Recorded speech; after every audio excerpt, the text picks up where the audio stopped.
안녕하세요. 이기련 변호사입니다. 연차 유급휴가의 실무상 쟁점에 대해서 알아보고 계시는데요. 이번에는 연차 휴가를 사용하는 경우와 사용하지 않는 경우에 어떤 효과가 발생하는지, 그리고 연차 휴가의 사용 용도에 대해 구체적으로 살펴보도록 하겠습니다. 용어에서 드러나듯이 연차 휴가는 유급휴가라는 것을 알 수 있습니다. 따라서 근로자는 사용자에게 근로 제공을 하지 않더라도 통상적인 근로를 한 경우와 마찬가지로 임금을 지급받게 됩니다. 결국 연차 휴가권이 발생함으로써 생기는 법률적인 측면에서의 효과는 근로자가 소정 근로일에 근로 제공 의무를 이행하지 않고도 임금을 받는다는 것이 되겠습니다. 이런 점에서 처음부터 근로 제공 의무가 없는 휴일 또는 휴직 기간에는 연차 휴가라는 개념이 성립할 여지가 없게 된다는 점 유의할 필요가 있습니다. 연차 휴가 중에 지급되는 수당은 취업규칙 등으로 정하는 통상임금 또는 평균임금을 지급하는 것으로 규정되어 있습니다. 여기서 근로기준법에서 통상임금 또는 평균임금을 지급하여야 한다는 의미에 대해서 이 규정은 유급휴가의 지급을 확인한 것에 불과하다고 보고 평균임금을 지급한다는 특별한 정함이 없다면 통상임금을 지급함으로써 족하다고 보기도 합니다. 반면 근로기준법 법문에 충실하게 해석하여야 한다는 점, 그리고 연차휴가의 수당을 평상시 근로의 반대급부로 한정하여 통상임금이라고 한정할 필요는 없다는 점, 또한 연차휴가 시 지급되는 급여는 성질상 근로의 대가로 지급받는 임금과는 구별해야 한다고 보는 입장도 있습니다. 통상임금과 평균임금에 대한 자세한 개념에 대해서는 별도 과정에서 상세히 다룰 기회가 있습니다. 여기서는 우선 이와 같은 해석의 차이가 있을 수 있다는 정도로만 알고 가면 되겠습니다. 네, 보신 것과 같이 연차 휴가 시기가 근로자에 의해 지정되고 특정되었다면 사용자는 그 시기에 연차 휴가를 주어야 할 것입니다. 따라서 사용자가 그 시기에 근로자에게 해당 근로에 대한 임금의 유급휴가 수당을 추가로 지급하면서 근로하게 하는 것은 연차 휴가의 본래 취지에 어긋나는 것으로 허용되지 않는다고 하겠습니다. 한편 이와 같이 특정된 연차 휴가는 발생일로부터 1년간에 걸쳐 행사해야 하며 그 이후에는 행사할 수 없는데요. 판례는 이 휴가를 사용하지 않은 경우 휴가 근로수당 청구권의 성질과 소멸시효에 관해 설명하면서 근로기준법 소정의 월차 유급 휴가권을 취득한 근로자가 그 휴가권이 발생한 때부터 1년 이내에 그 월차 휴가를 사용하지 아니한 채 근로한 대가로 발생하는 월차 휴가 근로수당의 지급 청구권도 그 성질이 임금이라 할 것이므로 규정에 따라 3년의 소멸시효가 적용된다고 할 것이고 그 기산점은 월차 유급휴가권을 취득한 날부터 1년의 경과로 그 휴가 불실시가 확정된 다음 날이라 할 것이다 라고 판시하고 있는데요. 이 판례는 종전 월차 휴가에 대한 것이지만 연차 휴가 행사 기간과 수당 청구권의 소멸시효에 관해서도 참고할 필요가 있습니다. 판례는 해당 사안과 관련하여 월차 휴가 근로수당 지급 청구권이 월차 휴가 청구권의 소멸과 동시에 소멸된다는 주장을 받아들이지 않았습니다. 이어서 연차 휴가를 사용하지 못한 것이 사용자의 귀책 사유로 인한 경우에 대해서 살펴보실 텐데요. 앞에서 확인한 것처럼 근로자가 취득한 연차 휴가는 1년의 기간 내에 사용하지 않을 경우 소멸하게 됩니다. 다만 근로기준법에서는 그 연차 휴가의 미사용이 사용자의 귀책 사유로 인한 때에는 그러하지 아니하다고 규정하고 있습니다.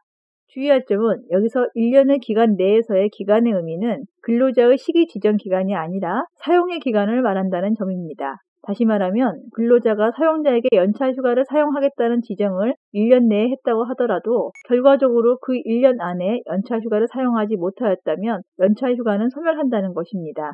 하지만 근로자의 시기 지정에 대해 사용자가 변경권을 행사하여 근로자가 1년 안에 연차 휴가를 사용하지 못한 것이라면 사용자의 규칙 사유로 사용하지 못한 때에 해당한다고 봅니다.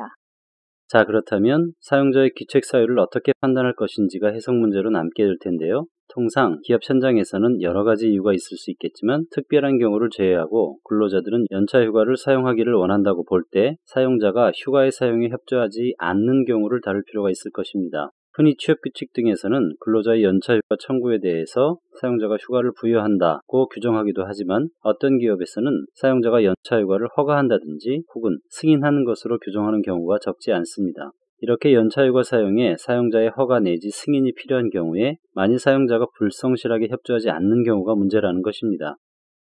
이렇게 연차 휴가의 사용에 사용자가 허가 내지 승인이 필요하도록 하는 것은 실질적으로 휴가 사용을 제한하는 효과를 가져온다고 볼 수 있는데요. 따라서 근로자가 구체적인 시기를 정하여 연차 휴가를 청구한다면 사용자는 사업 운영에 막대한 지장을 초래하지 않는 한 원칙적으로 그 청구하는 시기에 연차휴가 사용을 인용해야 할 의무를 부담한다고 해석해야 하겠습니다.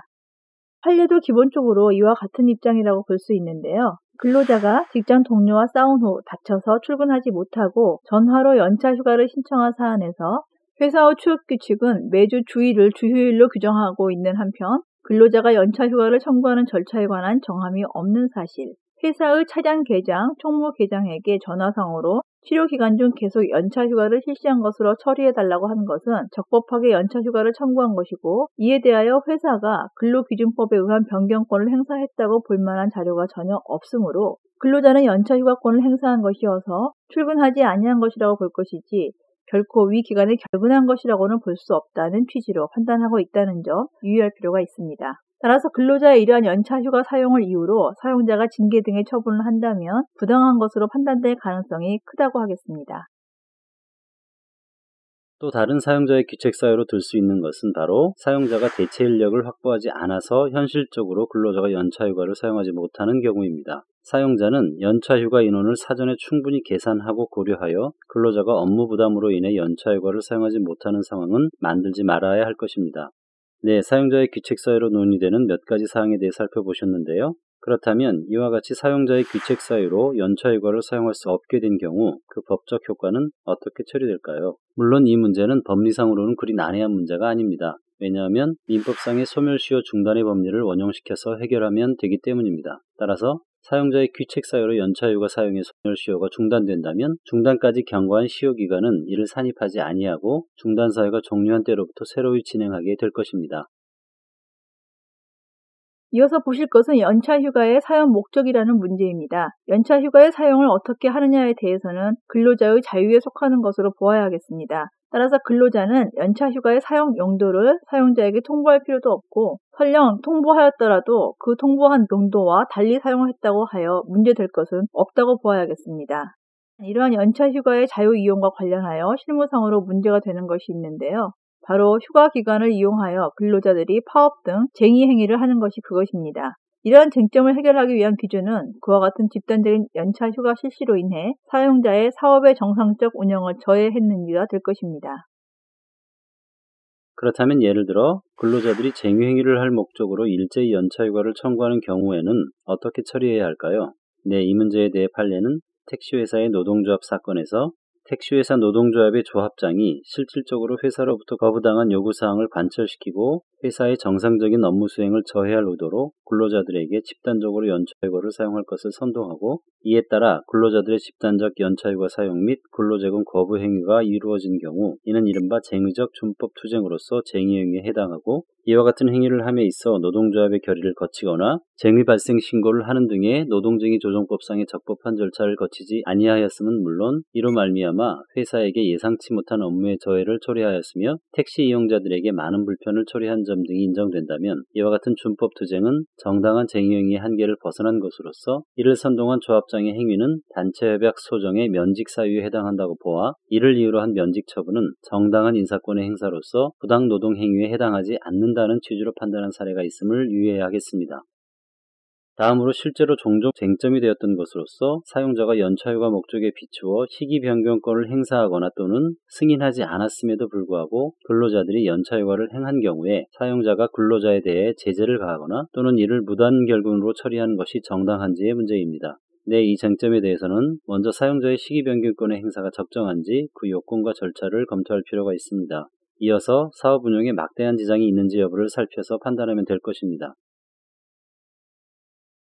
마지막으로 살펴보아야 할 것은 공무원들의 연차휴가와 관련된 것입니다. 아시다시피 공무원의 경우에는 국민 전체의 봉사자로서의 지위, 그 담당 직무의 공공성, 공정성, 성실성 및 중립성 등이 확보될 필요가 높다고 하겠습니다.